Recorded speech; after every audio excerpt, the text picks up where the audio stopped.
ఎదుగుతోంది.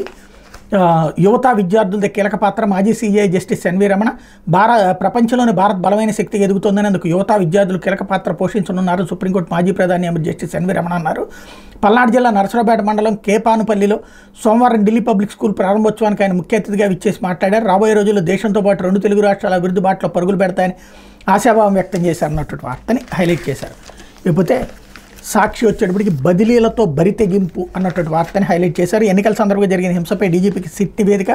దాడులు అరికట్టడం, కేసుల దర్యాప్తులో పోలీసుల విఫలం. పోలింగ్కు ముందు ఆకస్మిక బదిలీలతో యథేచ్ఛగా విధ్వంసకాండ.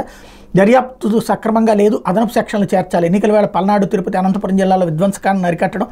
అనంతరం కేసుల దర్యాప్తులో పోలీసు అధికారులు విఫలమయ్యారని ప్రత్యేక దర్యాప్తు బృందం నిర్ధారించింది. నిందితులపై కీలక సెక్షన్ల కింద కేసులు నమోదు చేయకపోవడానికి ప్రస్తావించింది. 3 జిల్లాల్లో హింసాత్మక సంఘటనలపై విచారించిన సిట్ బృందం ఇన్ఛార్జ్ వినీత్ బ్రిజ్ల ప్రాథమిక నివేదికను సోమవారం రాష్ట్ర పోలీసు ప్రధాన కార్యాలయం డీజీపీ హరీష్ కుమార్ గుప్తాకు అందజేశారు. 2 రోజుల పాటు విస్తృతంగా విచారణ నిర్వహించిన సిట్ అధికారుల బృందం పోలీసు వైఫల్యాలపై నివేదిక సమర్పించినట్టు తెలుస్తోంది అన్నటువంటి వార్తను హైలైట్ చేశారు. వీళ్ళు రివర్స్లో రాసుకొచ్చారు. శాంతి భద్రతలదంతా కూడా అక్కడ వాళ్ళ వైఫల్యం అన్నటువంటి కోణంలో నుంచి.